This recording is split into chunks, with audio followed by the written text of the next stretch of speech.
যারা বলেন লা ইলাহা ইল্লাল্লাহ মুহাম্মাদুর রাসূলুল্লাহ এই কলিমায় শিরিক আছে, আসলে তাদের জন্মে শিরিক আছে, ইবলিস শিরিক হয়ে গেছে কোনোভাবে। বাদদের কথা আল্লাহ রাসূল সাল্লাল্লাহু আলাইহি ওয়াসাল্লাম থেকে সহিহ সনদে একাধিক হাদিস আছে।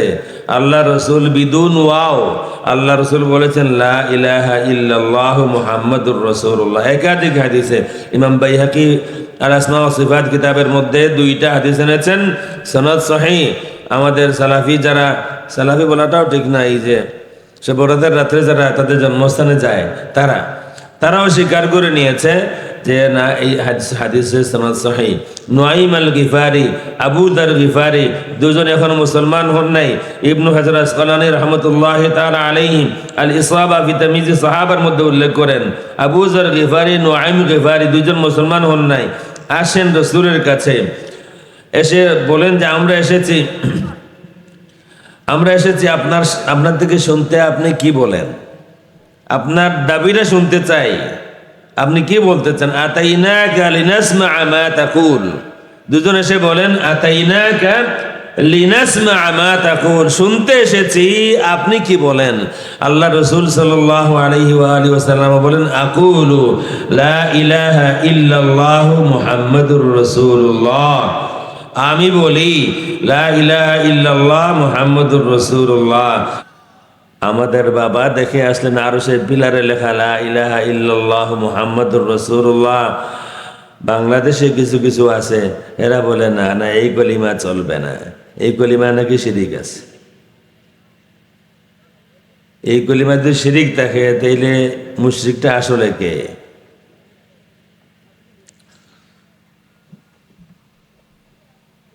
এই কলিমায় শিরিক থাকলে আমরা কেউ কি আরশের পিলারে লেখছি? আমাদের বাবা লেখছেন? আমাদের বাবাও না। আমরা আদমজাত লিখে নাই, আমাদের বাবা চোখ খুলে দেখছেন লেখা, তাহলে আমরা লিখে নাই, আমরা লিখে নাই। আর যেই লেখক আমরা না, আল্লাহর হুকুমেই লেখছেন, ঠিক না ভাই? ঠিক। সুতরাং এই কলিমায় শিরিক আছে বললে এই ফতোয়া যায় সর্বপ্রথম আল্লাহর উপরে। আপনারা আমার সাথে একমত কিনা? যদি কেউ বলে এই কলিমায় শিরিক আছে তাহলে প্রথম মুশরিক আল্লাহ। সব ফেরেশতারা, আমাদের বাবা দেখছেন, উনিও কারণ আপত্তি করেন নাই, ওনার এত ইলম ছিল না। আমাদের বাংলাদেশে তাদের যে পরিমাণ ইলম আছে আমাদের বাবার হয়তো এত ইলম ছিল না। বাদদের কথা আল্লাহ রাসূল সাল্লাল্লাহু আলাইহি ওয়াসাল্লাম থেকে সহিহ সনদে একাধিক হাদিস আছে। আল্লাহ রসুল বিদুন ওয়াও আল্লাহ রসুল বলেছেন লা ইলাহা ইল্লাল্লাহু মুহাম্মাদুর রাসূলুল্লাহ। একাধিক হাদিসে ইমাম বাইহাকি আর আসমা ও সিফাত কিতাবের মধ্যে দুইটা হাদিস এনেছেন, সনদ সহিহ।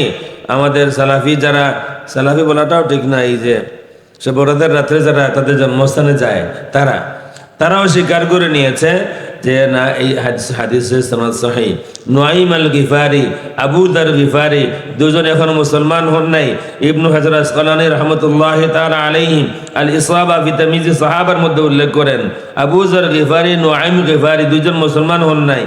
আসেন রাসূলের কাছে, এসে বলেন যে আমরা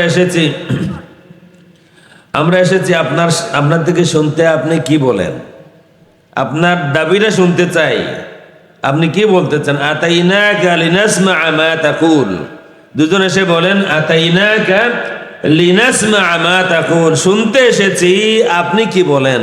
আল্লাহ রাসূল সাল্লাল্লাহু আলাইহি ওয়াসাল্লাম বলেন আকুলু লা ইলাহা ইল্লাল্লাহু মুহাম্মাদুর রাসূলুল্লাহ, আমি বলি লা ইলাহা ইল্লাল্লাহ মুহাম্মাদুর রাসূলুল্লাহ।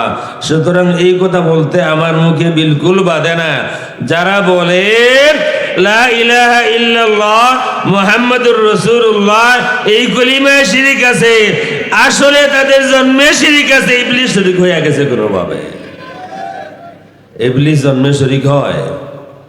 দরজা লাগানোর সময় বিসমিল্লাহ না বললে ঘরে ঢুকে, খাওয়ার সময় বিসমিল্লাহ না বললে সে খাইতে শরিক হয়, আর বেডের নিচে বিসমিল্লাহ না বললে সন্তানের জন্মে শরিক হয়। সুতরাং কেউ যদি বলে লা ইলাহা ইল্লাল্লাহ মুহাম্মাদুর রাসূলুল্লাহ তার মধ্যে ভাইরাস ঢুকলো যে কলিমা ঠিক না। আমি জবাব দিলাম, মুসলিম শরীফ সহ আরো বিভিন্ন কিতাব দিয়ে জবাব দিলাম, বললেন না না হবে না, এটা বাংলাদেশ আলিয়া মাদ্রাসা শিক্ষা বোর্ডের সিলেবাসের কোনো কিতাব থেকে হইতে হবে। আমরা ঠিক আছে, এটা আমার কাছে আছে, কায়দায়ে বাগদাদি, এটা সিলেবাসে ছিল আগে, এখন আছে কিনা জানি না।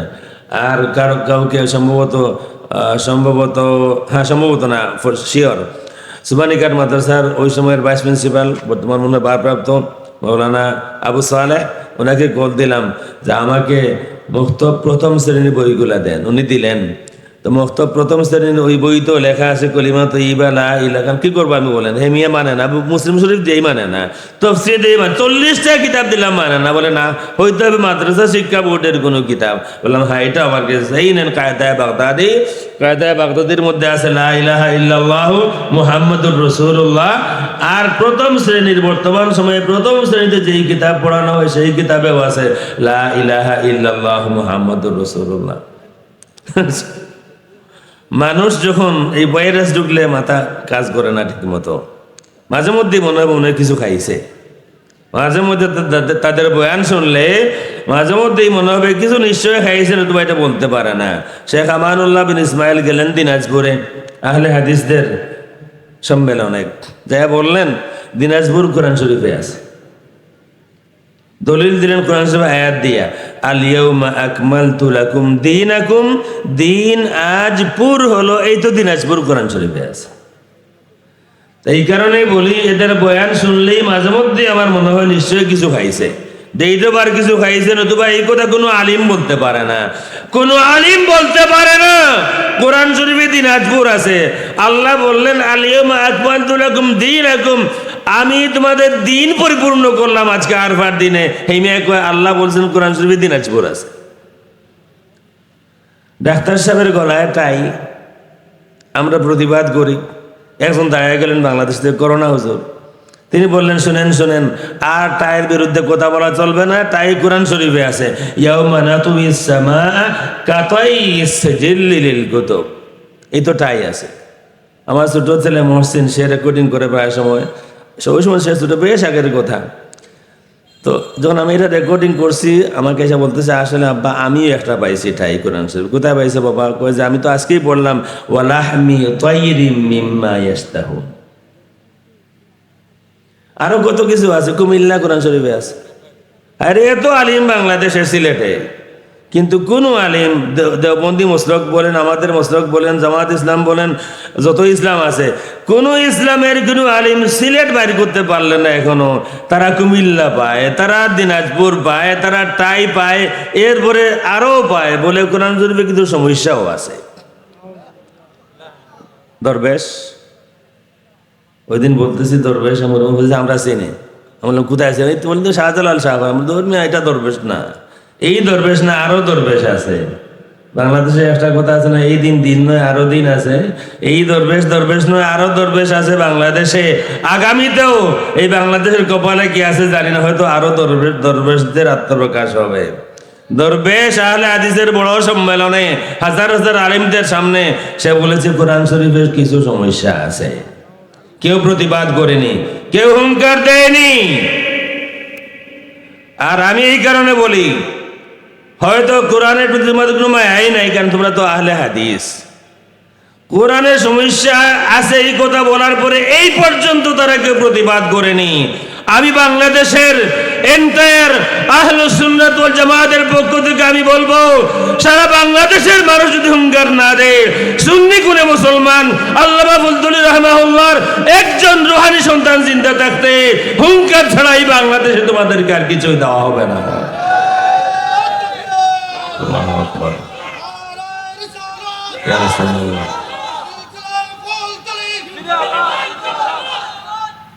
সাহেব কিবলা বলেছিলেন 2004-এ আমি ছিলাম, আমিও পাশেই ছিলাম, স্টেজেই ছিলাম, সরকারের ভেতর ভিতরে কৃমি ঢুকে গেছে, অবস্থা ভয়াবহ হইব, বলেন নাই? আমরা তো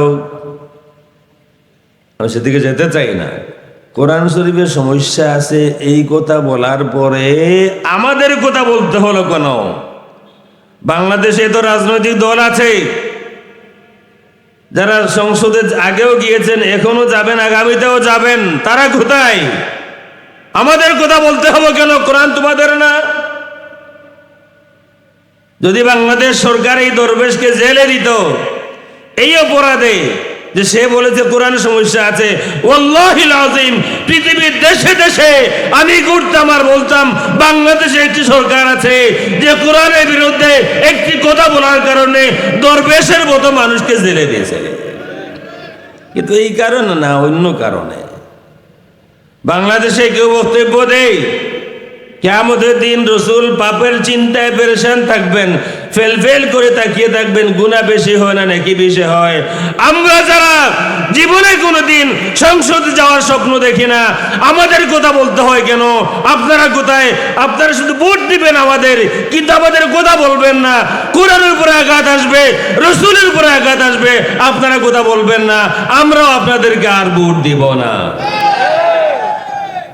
কোরআনের পক্ষে যে আসবে, রসুলের পক্ষে যে আসবে, গুস্তাখদের বিরুদ্ধে যে দাঁড়াবে, যদি কেউ দাঁড়ায় আমরা তাকে ভোট দেব। এটা আমার কথা বললাম, বেশি আপনাদের কথা আমার মতে একমত কিনা জানি না, বাট এটা আমার কথা আমি বললাম। আসুন আমাদের কথায় ফিরে আসি। এদের যদি বলতে শুরু করে রাত শেষ হবে, আমার কথা শেষ হবে না। এদের যে পরিমাণ জাহালত আর গুমরাহি, মানে আপনি বিশ্বাস করতে পারবেন না কিভাবে হাসতে হাসতে মিম্বরে দাঁড়ায় তারা মিথ্যা বলে। আরো দুইটা বলি,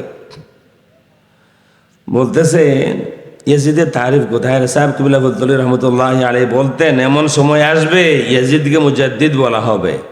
এটা বলতেন কিনা? বলতেন। যখন এই কথা বলেন তখন এমন কিছু না, এখন তো মিছিল হয়, ব্যানার সামনে দিয়ে মিছিল হয়, ইয়াজিদ আর ইবনে জিয়াদকে শহীদের মর্যাদা দিতে হবে। ইগুন তারা বাফলা গইন এর লাগে হইল তারা শহীদের মর্যাদা দেও, খেয়ে দিত শহীদের মর্যাদা। আমরা আর খাম নাই গুনতে দিতাম শহীদের মর্যাদা।